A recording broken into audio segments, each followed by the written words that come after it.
Well, good evening everyone, and a warm welcome to the Clyde FC Podcast, brought to you by the award-winning A State of Mind multimedia production company. For the keen-eyed amongst you, I am John Boyce, filling in for the usual Paul Shanks, who's unfortunately feeling a bit under the weather tonight, and he's not just hiding after the weekend's result.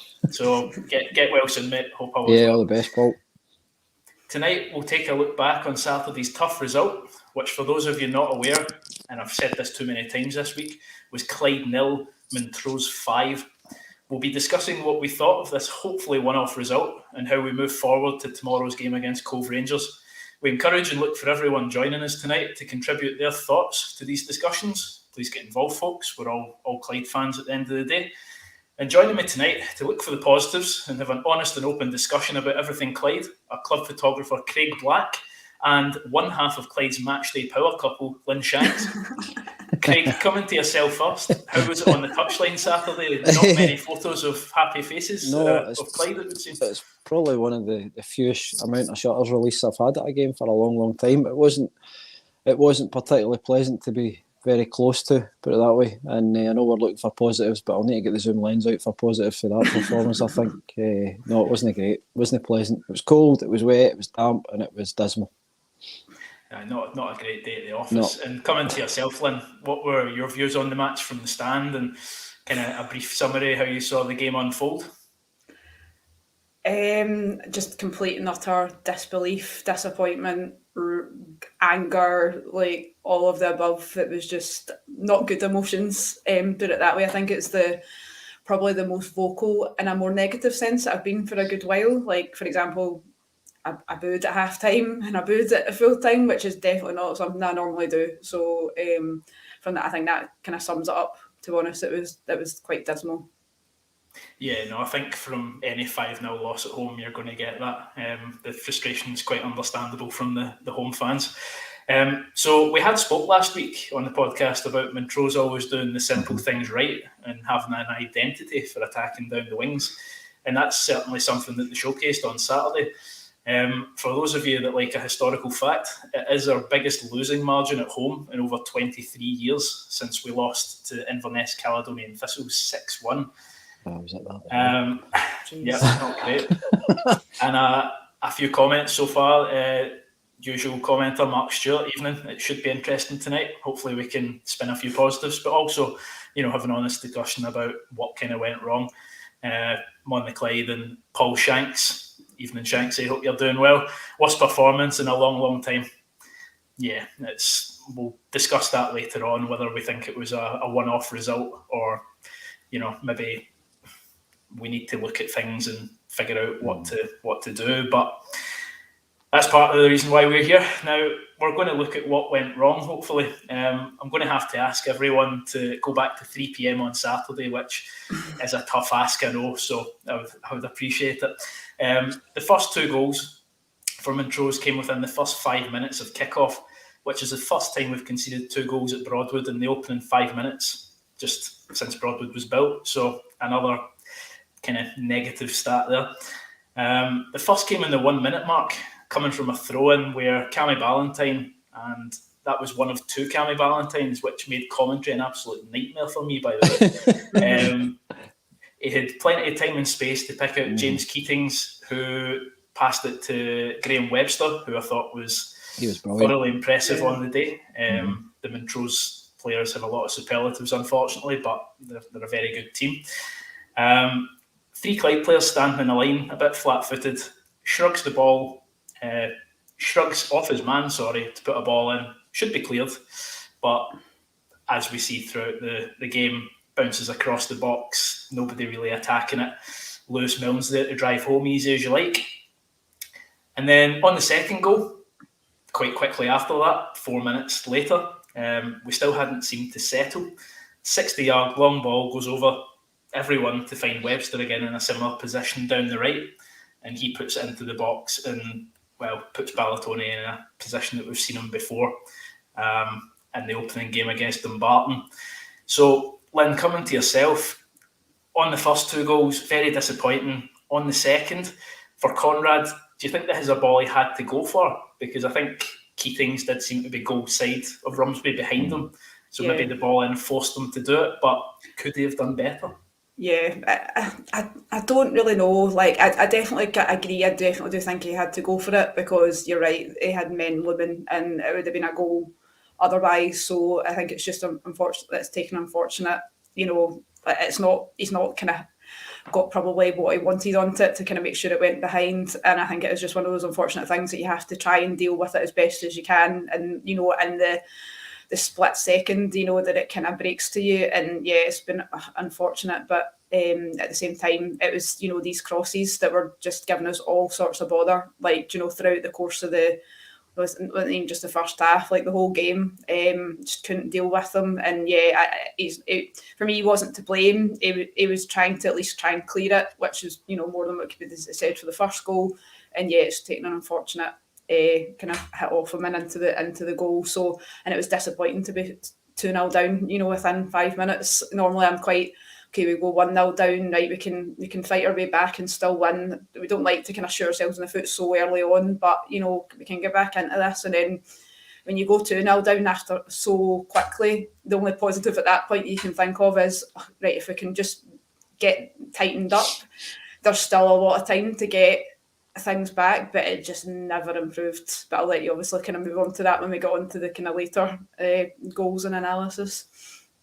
Yeah, and for yourself, Craig, being at the touchline, did you see anything that you had maybe thought we could work on a bit better, or was it just? I think we all spoke about it last Friday. This time last Friday, we were sitting saying we're all hoping we're going with the flat back three, or the three in the centre back positions with two good fullbacks on, because Montrose are very positive, very strong down either flank, and we just didn't seem to do that at all. I mean, I was still getting my bum in my seat at the pitch side when the first goal was going in, and I'm like, oh my God. So, and like you said, Lynn, you kind of think, right, okay, bad start, settle down, guys, let's, come on, we're better than this. But we weren't. I mean, we really weren't better than that. And if it wasn't for Neil Parry being on what I thought had a cracking game, we could have been double digits on Saturday. Yeah, easy. Yeah, absolutely. And I think Mark Stewart's put in the comments about Scott Rumsby starting at right back, which I think for me was a key for the first half, in a negative sense. I think Blair Lyons, who was a threat throughout the first half, matched up against Rumsby is a big mismatch in Montrose's favour. And another couple of comments about Marky Monroe being on the bench. Stuart Ross mentioned it. I think he's shown in some games this season he's got a bit about him, and he is a right back. Scott Rumsby will probably say himself he's not a right back. So do you think that's a bit of a tactical error from Danny's part, and part of the reason that we maybe didn't do so well in that first half?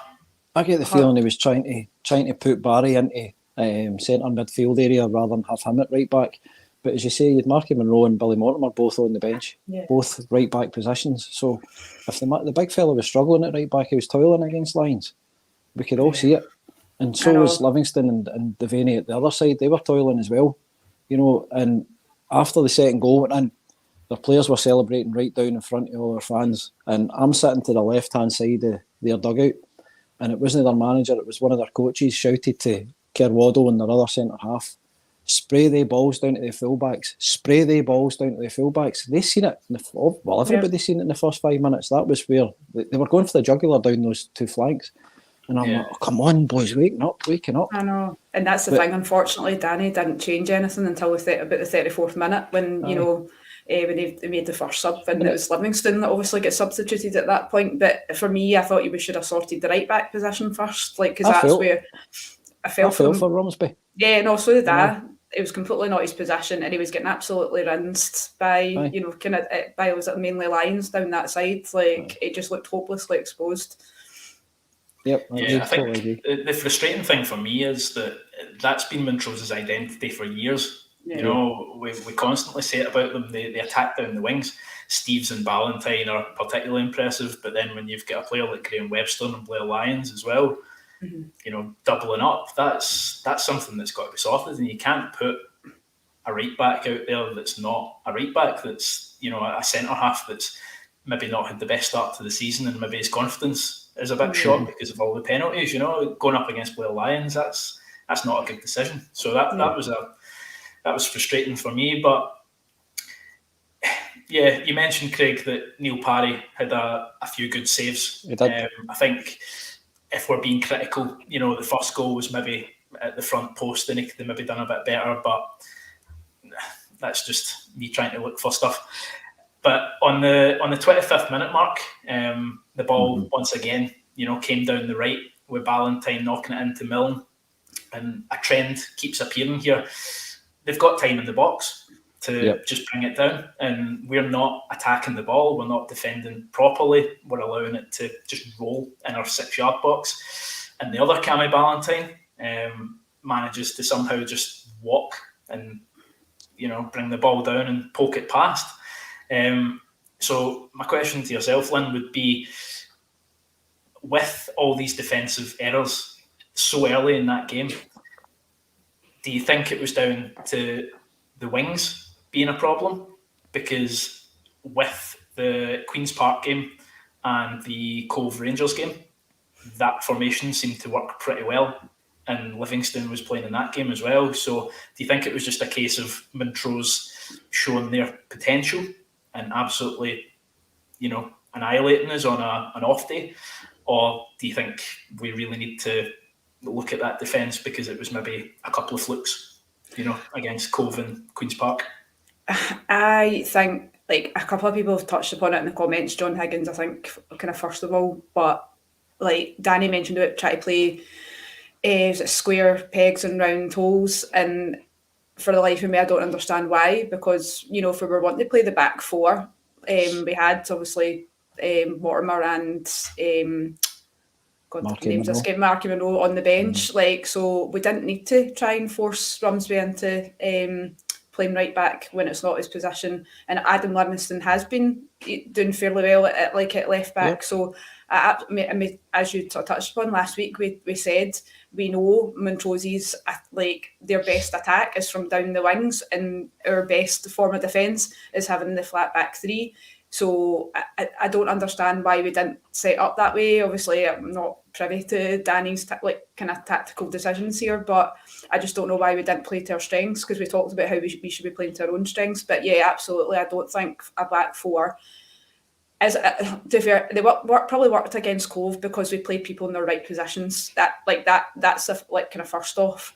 So yeah, it was probably the right tactics to play, and they did work well in the games. That for this game, it was a two-pronged thing. We're playing people out of their position, and we shouldn't have been playing that against Montrose. That wasn't the game to play a back four, I don't believe. I think we should have stuck to our back three because that was our strength. And almost defending from going from attacking from the back, make sure they don't get in from the wings, and then force ourselves to then actually get up the park ourselves down at our wings. So yeah, it was frustrating on both those fronts. It was almost like errors on two parts, really. Yeah, I think Mark covered it there. He's saying we're a quarter of the season in, and Danny still doesn't know what his best team formation is. I think for me, we've had a decent run of results in the middle of that first quarter, especially at home. And that's where this result has kind of stood out as an anomaly almost, because I went into this game thinking we could do something. Mm-hmm. We've played well at home. We've got the personnel that was, doing well. We've won recently against East Fife. Played well. Cunningham, Goodwillie on form, and it just seemed to come out of nowhere. That we seem to have gotten over the conceding early, which was a main kind of problem at the start of the season. We seem to get over that, but now we just seem to be regressing into this. We can't defend. So going on Danny's post-match comments. We'll dive into the other three goals in a minute, but diving into his post-match, do you think that he just got it completely wrong on the day, and it's something, it is an anomaly, it's just a one-off? Well, but one of the things is we don't know why Mortimer or Monroe weren't at right back or didn't come on at right back. Maybe they're on the bench and they're carrying a knock. Who knows?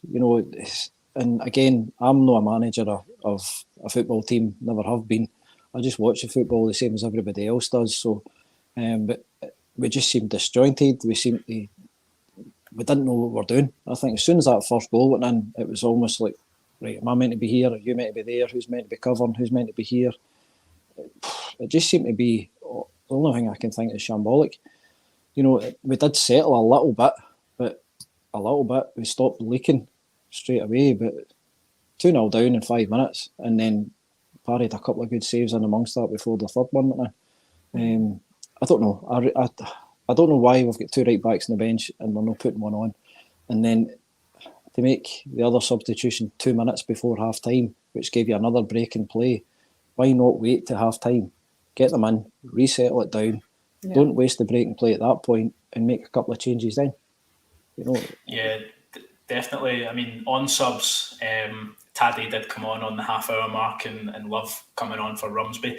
That's our 2 fullbacks coming off before half-time and being replaced by 2 attackers. So it was the right calls for me, but, you know, I just don't know why we kind of set up that way. I mean, do you think that the subs changed the game for us in any way? Obviously, we ran out, you know, with a 5-0 loss, but there seemed to be a bit of a positive change when they came on. You know, we seemed to make some chances. We seemed to pass the ball in midfield a wee bit better. Craig, how do you think Taddy and Love impacted the game when they came on? I certainly think Ali Love made an impact almost instantly in the start of the second half. I mean, he was starting to chase balls down and make blocking tackles in forward positions. And you could see that, I think we've missed him a big amount this season during that's 4 or 5 weeks that he's been out.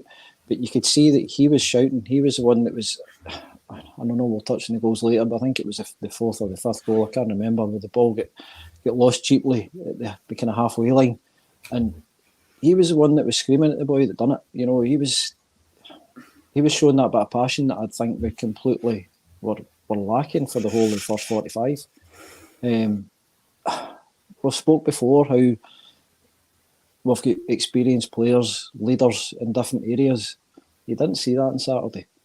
No. Yeah, I know. No, we didn't. No, I think that's one of the big things for me. There wasn't a lot of, you know, dragging people out to get them to work. It was just heads went down after the second, and there was a little kind of spark after Taddy came on and Love, but that petered out quite quickly, especially moving on to what you were saying, Craig, about the 4th goal. So Splain, did what we wanted them to do, got the ball, drove in midfield.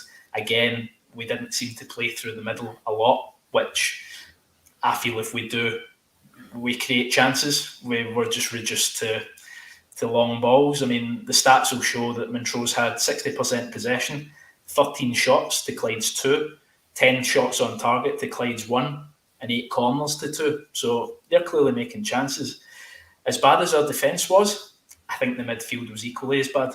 I don't think we held the ball in possession well. I don't think we worked hard enough to get it back. No. And there just seems to be a lot of slack passes and not a lot of creativity in there. Is that something you would agree with? Totally agree with that. From Saturday anyway, yeah. 100%. I know it's frustrating because obviously we need our midfield to be, you know, for chasing for these for the second balls, and there just seemed to be none of that urgency. It's almost like, you know, going 2-0 down that early on, it was like heads had went down, and we can't let that happen. Yeah, it's frustrating, but you can't let your head go down. And as much as I love Goody, but, you know, almost when Ali came on, he was a bit more vocal with that. Like, he at least kind of tries to, like, right, no, like, guys, heads up, let's get in about and let's try and sort this. But even that little too late, because it sparked for a wee bit, but then it was almost like they went straight back down and then nothing was still coming off. But there just didn't seem to be that same fight in midfield at all, and we weren't winning the second balls or working off the ball. It's just all in, like, I'm really struggling to find anything positive to say about the performance, because it was just like one of the worst I've probably seen at Broadwood for a long time. Yeah, me too. It's the worst I've seen for many a year. The thing is, we're all Clyde fans, and most of the people that will be watching this or catching up later are the same. It's we've never played at that level, right? And very, very few of us ever could, never would. So who am I to sit and judge and what have you? But we would all love to have that opportunity to put that shirt on with that badge. You know, and we want the guys to be out there and representing us and doing that for us and showing that same passion that we've got inside us. Just show everything you've got. you didn't really get that on Saturday, and that's a big surprise and a big disappointment for me. It didn't come out the way that they have in the past. I think, to be honest, that's probably why I maybe booed on Saturday, because I feel like that's what was lacking. There just seemed to be no want to play for the shirt, and that's always a big letdown. It's never something I can normally say about the boys, but Saturday really did feel like that, and I think that's why I felt so let down and so disappointed in it. And listen, I've got faith in them. I know it's a we've all been slapped about the face with a Montrose fish, but I've got faith in them, and a lot of them, we've been so close to them all the time. You get to know them, so I can't say they're friends or whatever, but you're working with them and you're up close to them on a daily or a weekly basis. So you do have a personal relationship with some of them, and they're great guys. There's no doubt about it. They're great guys, and they do care about it. We just need to get a couple of results behind us, guys, please. I know, that consistency of good performance, please. Yeah, I think there's been a few comments on, the performances haven't been good and the results have maybe masked the performances. I can kind of agree with that to a certain extent. The results have been good, and at the end of the day, the table takes results rather than performances. But Saturday is a worry, and if the performances continue like that, then we've got to kind of look at changing things. We do have players that, in my opinion, are good enough to play at this level. I know that some may disagree. I think that the consistency's not been there. It's not been there for any team. I just don't think we've had the consistency in the right areas. Midfield especially. The defence is definitely a worry, and I would look to strengthen that in January. Hopefully Page coming back will be able to do something with that. But that midfield, at the start of the season, when I looked at it, I thought, right, Gomez and Rasplain, that's going to be a nice compliment. We've got Cudahy in there to make the runs. We've got Cunningham to, counter with the ball and have a lot of pace. That's a good midfield, and it's just been inconsistent. And the guys will know that. The guys will absolutely know that. Yep. And I'm still undecided whether I'm putting Montrose down to a one-off. I guess we'll need to see what the response is tomorrow. I'm hoping for... Well, I'll put it to you guys. Would you be happy with maybe not picking up full points, but having a much better performance? And I'll put that to the comments. I'd be delighted with a 0-0 draw. Just to get a clean sheet and get a bit of building blocks to restart us again. I'm the same, John. I'm kind of, was it a one-off or is it not going to be a one-off? Time will tell. I really hope it was, because I don't think we can be as bad again. We weren't good against Falkirk away. We really never laid a glove on them. We know that, and there was a lot of players out with injuries and illness and what have you that day. We didn't really have that excuse on Saturday. Well, that's the thing. We've beaten Cove before, right? Yeah. So I'm really hoping. I hope they prove me wrong. I hope we are proved wrong. That was just a one-off, right? But we nullified their strikers the last time they were at Broadwood. Can we do it away? I hope so. But we had a formula there that worked. So we need to try and pull that out of the bag again. And they haven't been picking up results themselves recently. So they're off the back of a bad week as well, aren't they? Yeah. So for us, it's a good time to hopefully try and get a confidence boosting win as well. I know they'll be looking for that too, but I think we need it more. Aye. Yeah, no, absolutely. Paul makes a good point in the comments. Says we're almost back to the time when Danny took over, and it's time to become as difficult to beat as we can be. Mm-hmm.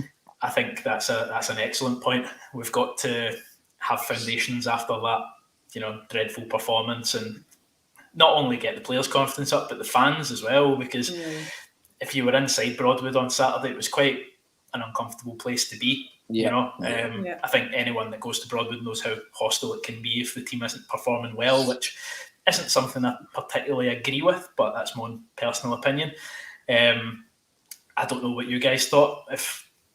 You can hear some shouts that get a bit, or seem to be a bit personal, which is never great. I mean, we're all critical and we're all passionate and we're all very frustrated and hurting by it, but I don't think there's any need to get personal with it to certain individuals or certain players and what have you. And it's, again, when I'm sitting pitch side or doing shoots with the guys, you do have a relationship with him, and it's hard to hear that, but I get it, I understand it, and sometimes these guys will just need to take it in the chin and do better next time, you know. Yeah, the frustrations are definitely there, but I do think there's maybe better ways to vent it than, personal abuse of it was, do you know, and you've seen that even from Twitter after the game. There was I think it might even have been yourself, Boise, that kind of quote tweeted it, but there was a woman. Yeah, I know. I'm sure there was a woman there that had brought her child there for the first time, and their first experience of that was having somebody behind them, shouting horrible abuse at players, and for them that was an off-putting experience. So I know obviously it wasn't the best first game for these guys to come to, but you don't want that putting off somebody, more that than the performance, putting them off coming back, and it seemed to be that is putting them off. So I get everyone's frustrated, because believe me, I was completely frustrated as well, and you would have heard me shouting my frustration, but I'd never resort to the personal abuse. It's just there's levels, do you know what I mean? And that's too low a level. Particularly Danny, he's got us promoted. I'm sure he's not doing this on purpose. Yeah, he is getting things wrong at the minute, but there isn't the need to personally attack him the way that happened on Saturday. So I hope it is a one-off, and again, these comments and shouts are one-offs as well, and we don't have to kind of hear them again. Going forward. Totally agree. It's the same. At the end of the day, we're the same bunch of fans that we've all lauded for being so supportive, home and away. And it's not that everybody was hurting on Saturday, and I'm sure Danny, Murray, and all the players were as well. But we just need to hope they can start sparking us fans back into a positive mode again. I mean, I've got to say, I was really extra frustrated. I didn't even have the referee to shout at on Saturday for him. I know. he didn't get anything wrong, really. So, yeah. Fantastic performance from the man in the middle. He didn't have much to officiate, to be honest. No, Graham Caldwell's agreeing with you. Craig says if you have a bad result or are having a bad run, sometimes the next week's all about not losing and picking up a point in the game. Yeah. I would absolutely love a point on the way down with my chippy tomorrow. That would be great. Unfortunately, we do have to maybe speak about the latter stages of the game against Montrose, and then we'll move on to hopefully. This is the point I was going to hope that Graham was going to be on the night with his dodgy Wi-Fi and kill it off early. We're going to have a bit of light relief. Finish it at 3-0. Oh no, we've got off. Yeah, but something that I'm looking to the Clyde preview tomorrow. Quite anxious about is the status of Barry Cudahy. So after already making 3 subs, Barry Cudahy came off to an injury. It looked to be a hamstring potentially, meaning we had to play the last 15 minutes with 10 men, as if things weren't difficult enough already. And as Clyde looked to break again with Jones, the ball was once again recycled in midfield for Montrose, who were patient, worked the ball well, and combined with continuous missed tackles, were able to square it to Johnson, who fired past Parry. So I said it to my girlfriend Kirsty after the game. She was as shocked as me. This is her first season kind of coming to Clyde games, and she was like, "We weren't very good today." Well, no, we weren't. That's an understatement. Yeah, this doesn't usually happen, I promise. But yeah, it just seemed to be all 5 goals were really simple. Really easy for Montrose, and I don't think they really ever get out of second gear, which was worrying. They knew our weaknesses and they exploited them every time, and we just didn't know or didn't change it enough in time. We could all see in the stands what was happening, but unfortunately it wasn't changed, to kind of stop the leakages happening. I think you're right. We spoke about the kind of the 2 full-back areas not being great, but you look at against East Fife and Livingston came on in the second half. I thought he was excellent. He made a massive difference to us in that second half, I think. And I think he's a cracking player. And I'm not saying it's down to him or down to Rumsby right back, because the ball has to get through these areas first. And as you said, that the first goal, there was 3 guys standing in the line, and they managed to just play around about them like toffee. It's not one person. It was the whole mix of everything. Every jigsaw piece it was on didn't fit. That's exactly what Paul's just said. It's players and managers not getting it right in tandem, basically. And totally agree with that. 100%. Absolutely right. Yeah, absolutely. I mean, if we're looking at it if we were sitting here and it was 2-0 Montrose, it might not be, the same level of reaction. Obviously, a 5-0 loss is horrendous. Do you think that the 2 early goals just set the tone, and that's maybe what contributed to the higher scoreline? Just an absolute drain in confidence early on. And do you think the heads went down and there was absolutely no way we were getting back, even with 85 minutes left? I don't know. I don't know if it was just quite so much the heads went down or just Montrose took full control of it. Yeah. We lost the early goals against Peterhead away in a place that we've not got a great record, and yet got ourselves back into that game. So is it about losing the 2 goals killed us too quick, or killed the game too quick? But I don't know. I really don't know. I don't think anybody knows. I think that's the problem. I know. I definitely think it's what you said, Craig. I think it was a little bit of a combination of the two. Like, our heads do tend to go down if we do kind of leak goals quite early, which is not great. But equally, I totally do think, as you said, they're like, I was an assistant manager saying, get the ball down the wings, get the ball down the wing. Like, they knew how to take that game by the scruff of the neck, and I think they did. They just completely and utterly took control, and we had no answer to it because, we didn't change things up until nearer half time, which by then we're 3-0 down, like too late almost, like I don't think we've, hardly have, you don't see many comebacks from going 3-0 down. Yeah, so the quality of crosses that they were putting in, you said it yourself, boys, about the stats they had with shots on target and possession, but the quality of crosses they were whipping in was superb. It made that difficult to deal with. But when you flip that on the other side, we've not had that great quality in cross balls coming through, going down the flanks and whipping balls across the good. Yeah. Do you know who? I think it's worth.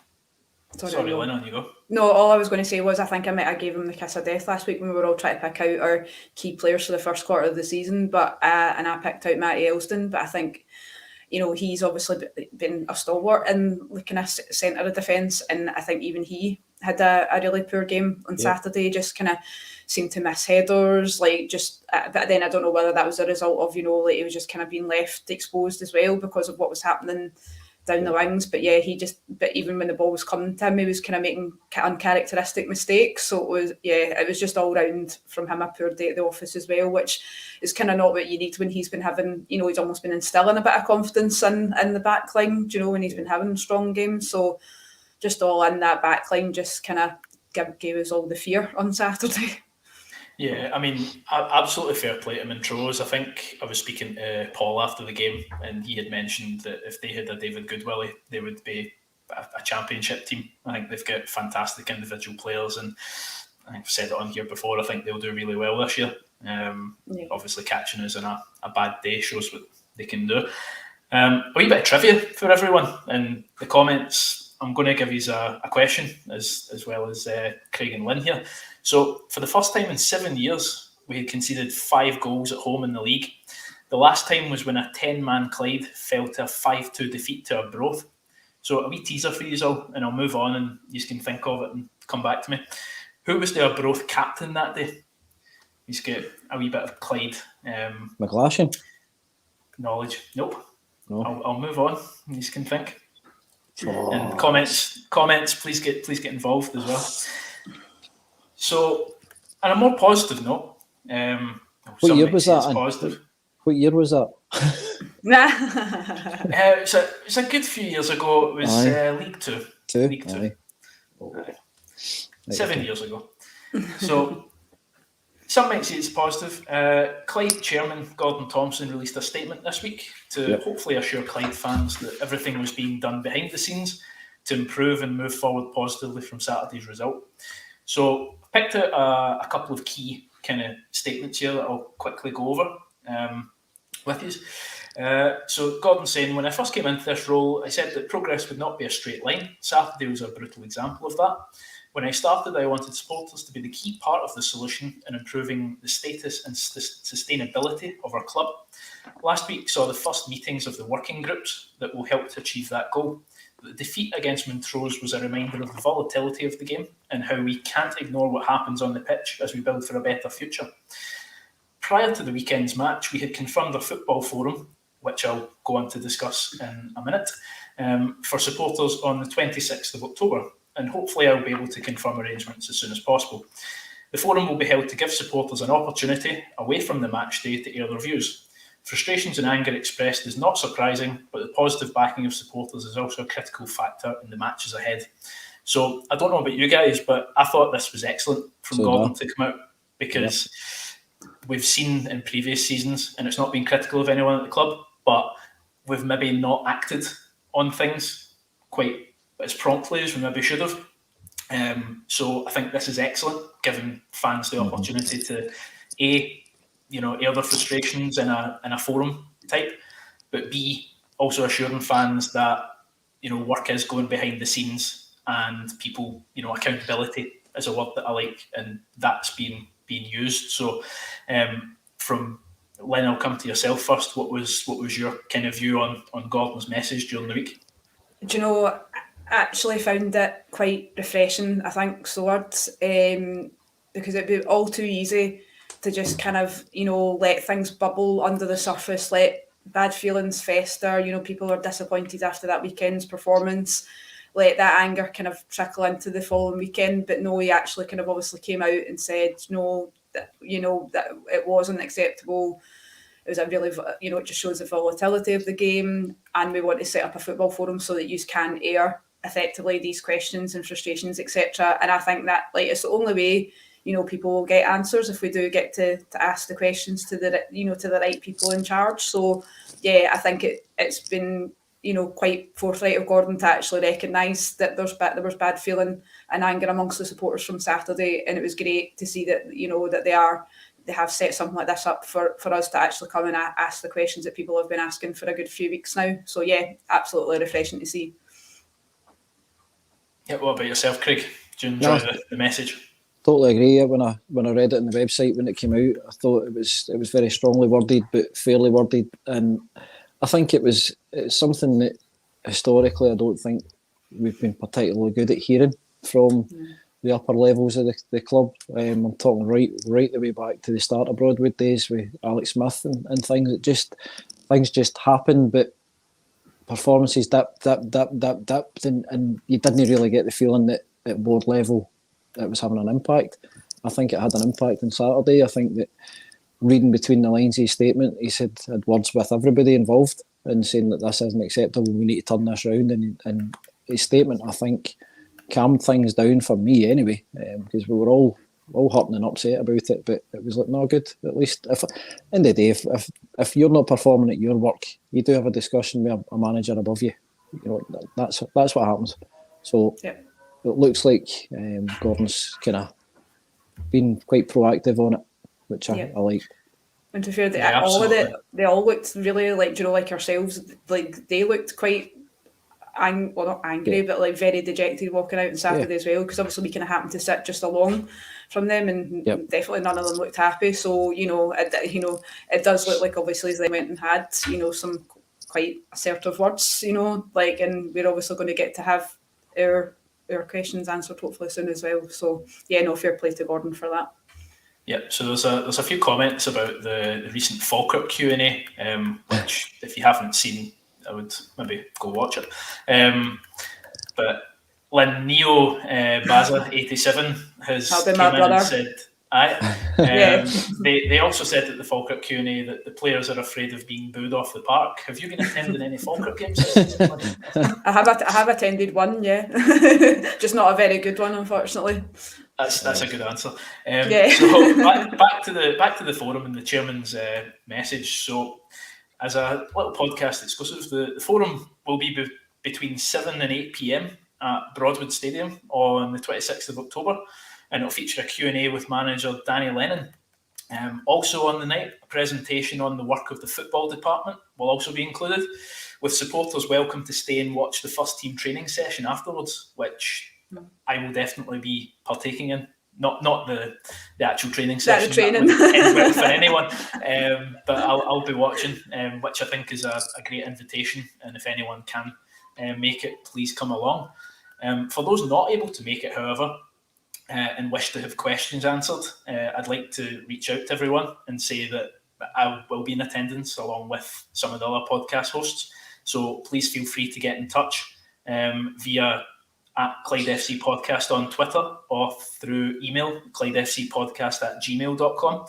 And we'll be more than happy to ask on Tuesday night on your behalf and feedback to you during the week. So we're all Clyde fans. If some of us can't make it and want to have our voices heard, there are ways to do that. So just let us know and we will do our best to have them answered. So hopefully, just to quickly say on that forum, boys, I hope it goes a bit better than the Falkirk Q&A than the other night. Yeah, too right. Moving swiftly on from there. I mean, all I'll say is I watched it, I enjoyed it, and would encourage everyone to do the same. I think the whole of Scotland have watched it this week. It was interesting. It was indeed.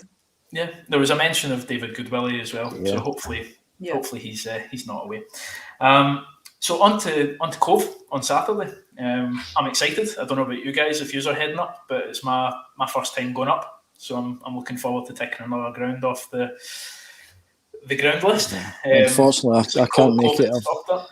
I've got a lot on tomorrow. I've got my wee fella's footballs through at the far end of Glasgow tomorrow, so I just won't have physical time unless I get a helicopter. So I won't make it. Unfortunately, the same for us. Unfortunately, with Paul not being well, and then our son rather inconveniently has a birthday party between 11 and 1, so definitely not enough time for us to then make it up to Cove after. So unfortunately, we're having to give it a miss tomorrow as well. So Boise, you're going to have to represent tomorrow. I'll go up and see the bounce back ability with a 2-0 win. It's not as if this is recorded or anything, so you know.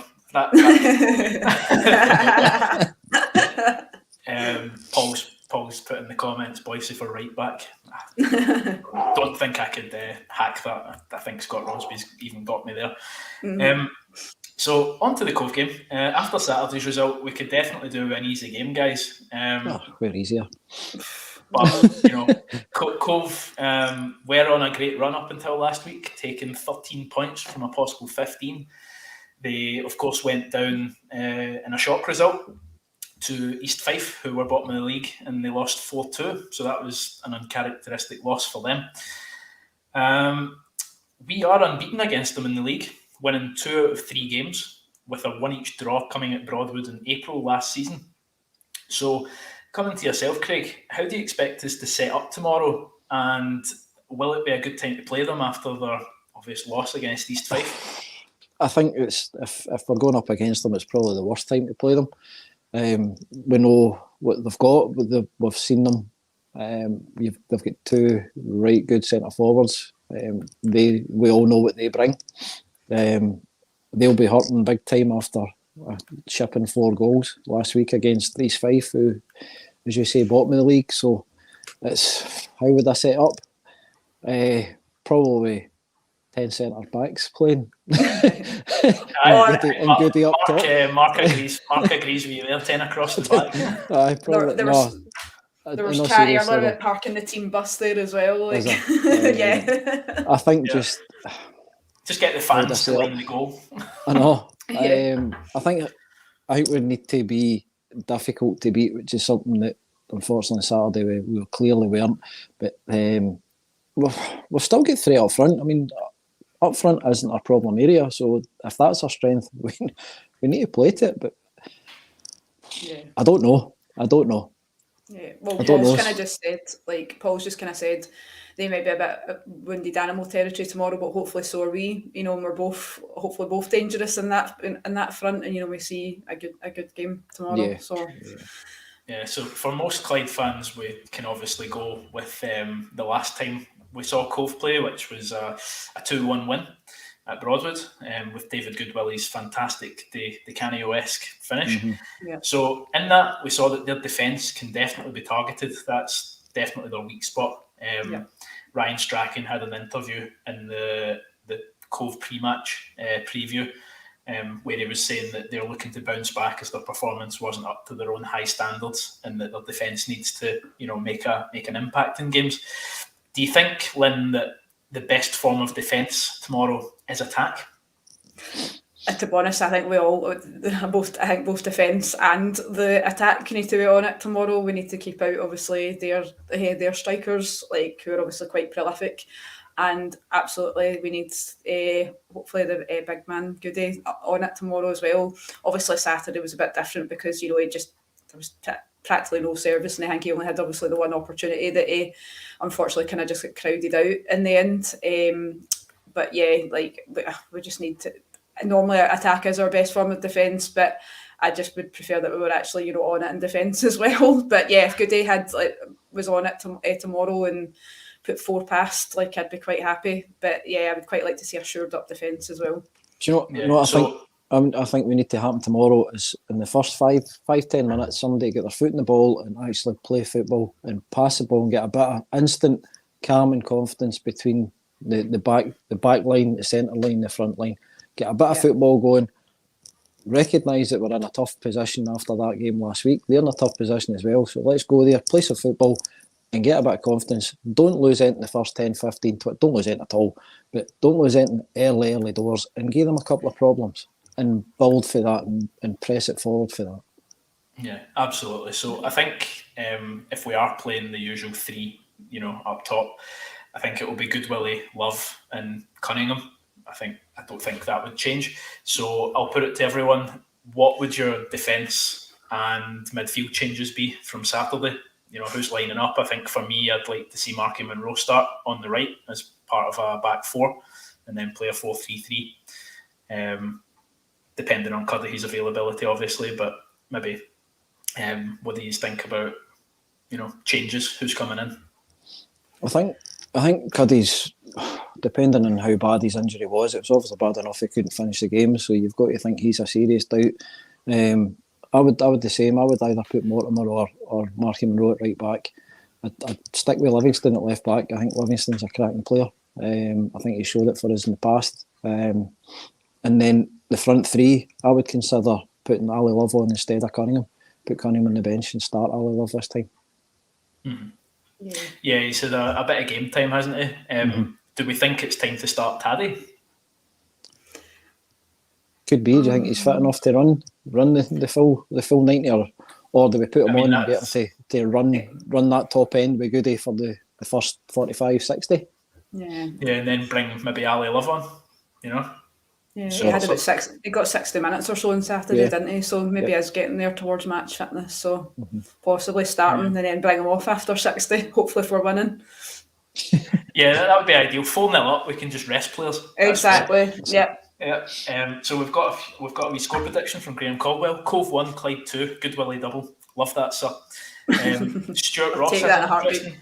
Absolutely. Stuart Ross is an interesting question. Would you give Bradley Hurst a start? Now, his debut for Clyde was an impressive one. He did really well when he played that game. And Parry, has shipped a fair amount of goals, as good a goalkeeper as he is. He's came in and, not really set the heather alight in my eyes, in my opinion. Is that something that you guys would you raise an eyebrow if that had happened? I would tomorrow, because as I said earlier, Parry was man of the match on the website. He was my man of the match and he shipped 5, but he didn't ship 5 on his own.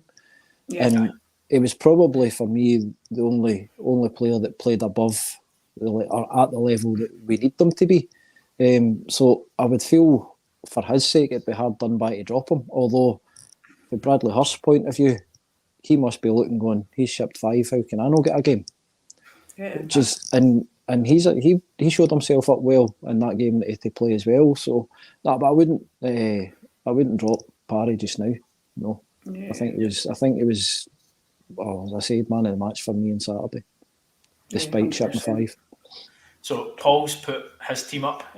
Rather interesting. I don't know if he's got an exclusive that we don't, but he's put Perry in. Goals. I don't know if that's a new signing. Like Katie. Katie's coming. Get some fans so he's got the 3 at the back. Monroe, the only change to the back line, and then Cuddihy, Gomez, Spillane in midfield, which I think is the ideal midfield 3. You've got an energetic player in Cuddihy, you've got the recycler of the ball, Gomez, and then you've got the creative man, Spillane. Obviously not been performing to the levels that they would like to be, but I think that's the personnel that I would like to see in.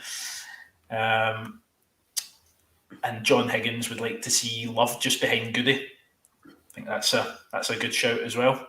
Yeah, that is definitely the change. I think, unfortunately, like I do like Ross Cunningham, but sometimes he's quite inconsistent. So hopefully, I think with Love being back, and we obviously know how vocal he is and how much he kind of sparks the team. Like I'm thinking him just behind Goody might just, kind of be enough to lift it for us tomorrow up front. Do you know what the thing I see with Cunningham? Sometimes it becomes a bit, in my opinion, you're watching what's going on round about, and I'm trying to look at action moments down the lanes, but Cunningham seems to fade out a game and doesn't seem to have a lot of impact until maybe the later stages, the last 15, 20, where you seen it up at Montrose. He was hugely involved in the first goal to get us back to 2-1. East Fife as East well. Fife, he chipped in with the two goals in the second half of the second half, if you know what I mean. So I would be tempted to start Love instead of Cunningham and then bring Cunningham on as an option. Yeah, I think we can all agree, whatever the team is, they've got to put 100% in. As you said, Craig, they've got to put their foot on the ball early, be in the game. And, in similar circumstances, we're back to the start of the season. An absolute drubbing at home to Dumbarton. A tough away game. Look what happened the last time. Yep. We came back late and drew 2 each, and I would absolutely take that right now if you offered me it. Right. And Paul's saying that he would play Taddy up front to rough them up. I think that's a good shout because their defence, is a bit suspect. Interestingly, in Ryan Strachan's interview for Cove, he said that Clyde are in a false position because they're a good side with some really excellent individual players. So the opposition are bigging up our players. I don't know if that's a tactic from them to put us off. I suppose we're not individual players though. Like we need to obviously be cohesive as a team. That's maybe been the problem. Like we have really good individual players, but we all need to support them all. Like they all need to support one another, and provide that cohesive unit that we need. To get with consistency and results. Yeah, absolutely. I think there was a comment about the fans forum and hoping that the recruitment team will be there. I think it would definitely be a good move to have someone from the team there, because there has been a high turnover of players, and it would be interesting to hear, what their thoughts on performances are, and if we're maybe looking in certain areas. Obviously, we won't name names, but I think it would be good to know what positions we're kind of looking for and maybe need to strengthen in. Going into January, what are your guys' thoughts on where we should be looking, if any, or do we stick, do we twist? What's the thoughts? A lot of it's down to budgetary limitations as well, isn't it? But Danny has shown in the past 2 or 3 seasons to pull good loan signings out the bag. That's you look at Banksy, even the 2 guys that came up from was it they came up for Huddersfield, remember? Dillon and I can't remember the names now. Wee Leeds fan. Boyle. Jackie Boyle. So I mean, they were good signings for us as well. Even too as well when he came definitely for Celtic. Yeah. So he's got connections. They've all got connections. Let's hope the recruitment team have got good connections too. But we've went with experienced. I think we've got ample enough experience in the squad. So maybe another couple of middle to younger players with a bit of more energy, a bit of fearless. It's almost the inverse of last season. We had an inexperienced team. Now we've got too much experience, or some would say. So I believe we still have 3 loan signings we can make. And in my opinion, I think we should be jumping at that. There's plenty of good talent about the Scottish leagues, younger talent for Premier League teams. And if you look at maybe the Rangers and Celtic Colts being in the Lowland League, some of them might want to take the step up after playing 6 months in the Lowland League, maybe try out for the professional leagues. So that's maybe something. Again, I'm not a recruitment scout. These guys know much better than me, but that would be where I was going if I was Clyde manager and football manager. Well, we're getting a bit of chat from Red Scotland in the comments saying that Celtic have a number of peripheral youth players such as Moffat, Lowell, Rocco Vata, who could benefit Clyde on loan.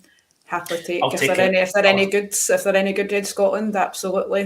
Hopefully Danny and Graham are listening. Yeah, Please. Paul summed it up there. We will take them all. Yeah, exactly. Yeah, I'll take a note of them and ask Danny to sign them. Thank you for your contributions, Red. 26th of October, we've got a list of names, Danny. Absolutely. So for those travelling up to Cove Rangers, their fan zone will be open pre-match for an alcoholic beverage or two, which is good to see because it's the first time they're opening since COVID. So that's great. And the match stream can be purchased at the price of £12. And details for both of those events can be found on the Cove Rangers website. So, conscious of time, with 5 minutes left, I do have just a couple of shout-outs, and then I'll give you the answer to the teaser that I put out earlier. Forgot about that. So, did anyone get it right in the comments? I've not seen any in the comments. Paul does know, but thankfully he's not put it. I think Mark Stewart guessed John Macaulay, but yeah, I didn't think that was right. But yeah, you can enlighten us after you've done your shout-outs. Yeah, absolutely. So, for the club, the next game at home will be Falkirk on the 30th of October. So hospitality returns that day, and it's a unique and unforgettable match experience for all Clyde fans. As some of you that have done hospitality will know, it's a great day. Arrive at 12:30, you depart at 6, hopefully with the 3 points. And in that, you get a great pre-match meal. You get good chat with the club historian Sid, who does an excellent job running it, and you get interviews with the manager, etc. You get a complimentary match programme, halftime refreshments, and access to the pay bar throughout the day. And you'll also have the opportunity to view the man in the match presentation and take part in the sweepstakes to win the prizes. So these places are available for £45 per person, with up to 10 people per table. And season card holders can enjoy this great day out for only £40 when paying with your card balance, which is a saving of £5 per person. So I've done hospitality. It's a great day. You can get your mates along and show them the bully wee ways. So just get involved with that, folks. The details of which will be on the Clyde website. Special guest for the day will be Jim McCalliog. And this is a really special one because Jim played for Chelsea, Sheffield Wednesday and Man United. And he also scored what turned out to be the winning goal in Scotland's famous 3-2 victory over the then world champions England at Wembley in the famous 1967 game. And did I also mention that he's a Clyde fan? So a chance to meet a man that scored the winning goal for Scotland at Wembley, that's not bad. And Craig, I know you've got some memorabilia from that day as well, which is very special. So I wasn't there, I'm not that old, but yeah, I've got some memorabilia. Absolutely, but that's a great opportunity for everyone to meet him, and of course the hospitality is just a great day anyway, and for £45 it's an absolute steal. We do also have the commemorative shirts from David Goodwillie and Ali Love. The raffle is still available on the Clyde website and the shop. So tickets for that, I believe, are £10 for two. So if you go and have a look there. £10 for one, is it? £10 for one, 15 for two. 15 for two, yeah. Yep. There you go. Thanks, guys. So go ahead and get that. That will be some great memorabilia for everyone. And for the teaser, I don't know, do you guys want to have a final guess? No, I'm beat. First time in 7 years conceded 5 goals. So their both captain that day was Kevin Nicol. Oh, jeez. Oh, wow. Aye, what a player. There we go. And Mark Watley was also featured in both matches. So that was the trivia teaser. So no one got it this time, but we'll see if anyone can get the teaser next week. That was a good one. Have you guys get anything else to add before we wrap up tonight? Just safe journeys to everybody that's going up, and I hope you get right behind the boys and bring home at least a point, if not 3, guys. Absolutely echo that, Craig. Like, bring it home, boys, and get right behind the team from the get-go, everyone that goes up. Yep, absolutely. So thank you, Craig. Thank you, Lynn. Cheers. And thanks everyone for joining. Hopefully we'll be back next week with some 3 points and a good discussion on David Goodwillie's hat-trick. So thanks for joining, and come on the bully wee. Come on the Clyde.